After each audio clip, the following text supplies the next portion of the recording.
So it is the 6th of October, and we've just hit $1,000 on Kickstarter.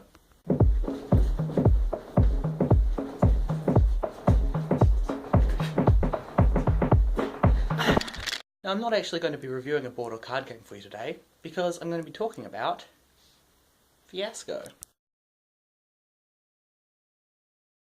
Fiasco is a role-playing game by Jason Morningstar, which is definitely my favourite role-playing game for storytelling, because it really gives you a great setup where you create relationships between your characters, bring in objects and locations, and then you basically just improvise a story.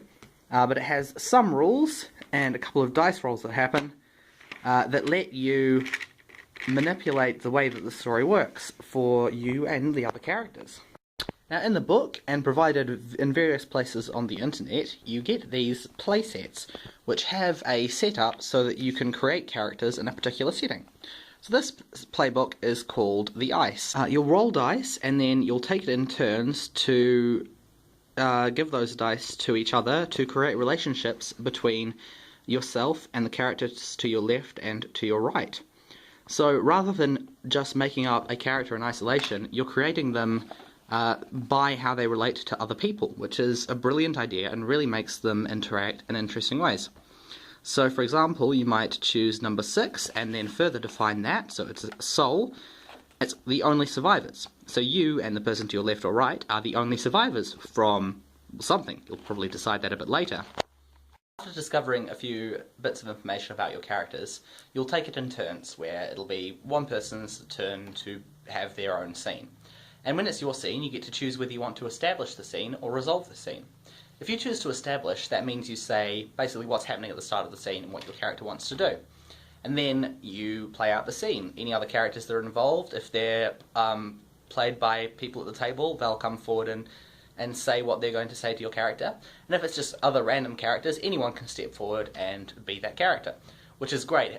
Being some of the minor characters in Fiasco have been some of the most fun I've had playing characters in anything. Because you established that scene, that means that the other people at the table get to decide whether it's going to go well or badly for you. And they will do this by giving you a particular coloured die. In my games we use green to represent a good outcome, and blue to represent a bad outcome. These dice don't actually feature until a lot later in the game, but they indicate how the story might end for your character. Having a lot of one type is fine, but having a combination of the two can really mess up your character's aftermath. If, on the other hand, you allow the other people at the table to establish what's happening at the start of your scene, you get to decide whether it's going to go well or badly for your character, and you get to take a dice of your own choice. Once the game is over, everyone rolls all the dice that they've collected, and you take the low amount on either your green or your blue away from the high amount on the blue or the green. And then you look at this aftermath table to see how things go for your character. So let's say you roll 3 green, we'll say green although it says white here, you'd get a grim result.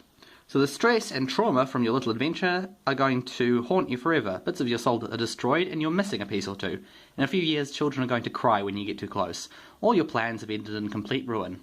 And note that is 4 stages from the worst that you could possibly get, which is of course the worst thing in the universe. The reason that the game is called Fiasco is because things are geared towards you failing.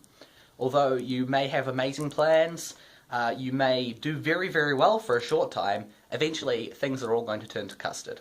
I'd recommend Fiasco to anyone who's interested in role-playing with a nice narrative structure, anyone who enjoys improvisation or acting, or anyone who enjoys telling and making up stories. I recommend it to pretty much anybody.